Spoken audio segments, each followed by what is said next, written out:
Почитувана македонска јавност, денеска продолжуваме со работа по точката за разрешување на министри.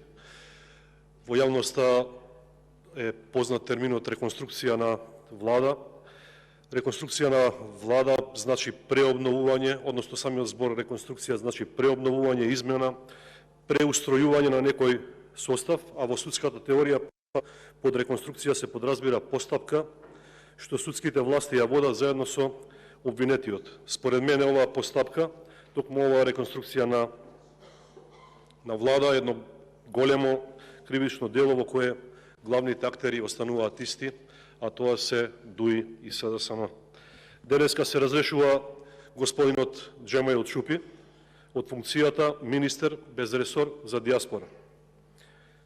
Никој не слушнал што изработи господинот Чупи во периодот од 13 месеци, а верувам дека уште помалку некој знае што не сработил, но и господинот Ковачевски во неговото резиме не објасни кои се причините за неговото разрешување, но и тоа не е важно затоа што сите знаат дека се работи за чиста математика и нормално да се обстои уште некој месец повеќе на власт. И цело време ние обвинуваме дека господинот Ковачевски нема легитимитет и тоа денеска уште една се потврдува и се покажува и дека нема и државнички капацитет. И иако во неговото експозе истакна дека оваа реконструкција не е мотивирана од имиња и презимиња и теснопартиски интереси и повторно се повикува на европски вредности, вистината е дека повторно се силува македонската демократија, дека денеска се случува нова крими коалиција и дека уште еднаш по кој знае кој пат премиерот покажува дека е само продолжена рака на коалицијата за грабеж, криминал, корупција и предавство. Продолжена рака на господинот Зоран Заев, а богами продолжена рака на Артан Груби и Бујан Османи од ДУИ. Моите тврдења ги подкрепува и фактот што на 21.12.2022 година господинот Ковачевски ќе изјави дека владата функционира во еден полн капацитет за да се справи со сите предизвици кои ги има државата. Значи пред само 2 месеци премиерот изјави дека владата функционира во полн капацитет, а денеска гледаме дека ниту функционира владата, ниту функционира државата. Доколку устите ви се полни со Европа, тоа значи дека и министрите кои што денеска ги разрешувате или побаравте оставка од нив, се одговорни за антиевропско делување. Овој заклучок може да се влече затоа што вие во вашето експозе не објаснивте воопшто што антиевропско или што не изработил, например, господинот Тупачевски во претходниот период. Што, например, господинот Сали во здравството може би не сработил или сработил. Или пак господинот Нуредини, кој што беше разрешен од функција министер за екологија. Значи, од една страна стабилна влада, од друга страна гледаме дека нема ниту стабилна влада, ниту стабилно мнозинство. Интересно е што ова Пазар 3 коалиција не се води од интересите на народот и на граѓаните, туку едноставно се води од чиста математика и едноставно, како што кажа, за да обстане на власт што е можно повеќе. Па така имаме еден дел од министрите кои што навистина имаат бројни скандали и кои што се покажаа со своето неработење, но господинот Ковачевски не побара оставки од нив и пак се обиде да ги разреши. И додека цела држава е во хаос, додека имаме дојави за бомби, денеска повеќе од 65 училишта имаат дојави за бомби, има училишта во Прилеп исто кои што има дојави за бомби. Вчера имаше дојава за бомба во резиденцијата на претседателот Пендаровски. Влада е хаос, влада е терор, граѓаните живеат во страв, родителите се плашат да ги испраќаат своите деца во училиште. Тоа не е доволно да се побара одговорност од господинот Спасовски, кој што е првиот полицаец и најодговорен за редот и безбедноста во држава. Што треба да се случи за да се побара оставка од првиот полицаец, од господинот Спасовски? Дали треба да се случи некоја, не дај Боже, катастрофа, па тогаш да се извинувате и да кажете дека господин Спасовски бил неспособен да открие кој стои позади дојавите за бомби и тогаш да барате оставки и одговорност. Треба да се има храброст и визија да се води држава.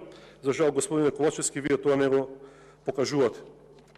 Понатаму, пред некој ден, господинот од колега пратеник од Алтернатива рече хакирана влада и хакирани институции. И така е навистина. Јас кажав дека вирусот е оваа влада и дека за жал го инфицира системот. Претходно беше хакиран катастарот на Република Македонија, до вчера, барем неофицијално, беше хакиран фондот за здравство. Пола држава не можеше да земе плата, луѓето остануваат без лекови, без да може да ги реализираат своите права. Се трошат илјадници евра пари за купување на лекови кои што треба да бидат купени затоа што се на позитивната листа на лекови. Тоа граѓаните го плаќаат од джеп, но јас верувам дека никој нема да каже кој ќе одговара за ова и дали некој ќе понесе одговорност. Директорката на Фонд за здравство се крие повеќе од 2 недели. Никој не слушна што се случи, зошто дојде до ваков пат на системот, дали има направено штета со податоците кои што се заклучени од страна на хакерите, колкава е штетата и дали на крајот, како што кажав, некој ќе ја понесе, но да видиме, ќе покажат деновите, јас сум убеден како сега дека нема да се побара, ниту некој да понесе одговорност.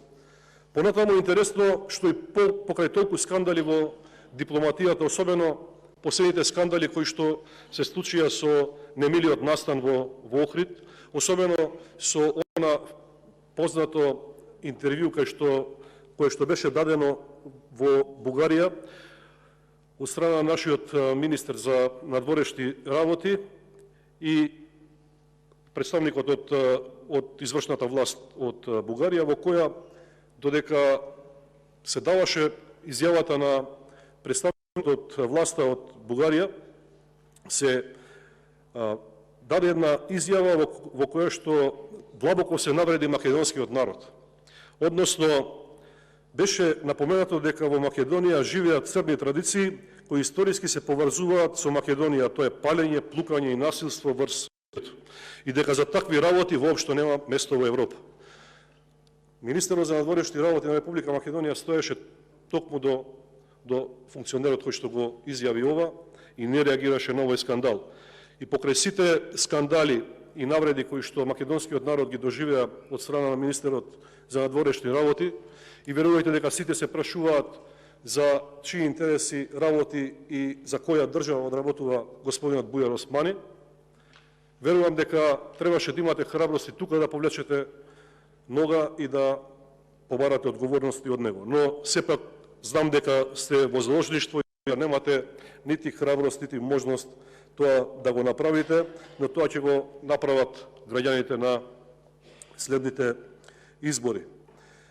И на крајот би сакал да кажам и да потенцирам дека оваа реконструкција нема да промени ништо во работењето на влада, тоа што вие, господине Ковачевски, останувате на чело на таа влада и главните актери кои што се највиновни за состојбите во кои што се наоѓа Република Македонија, исто така остануваат на тие места.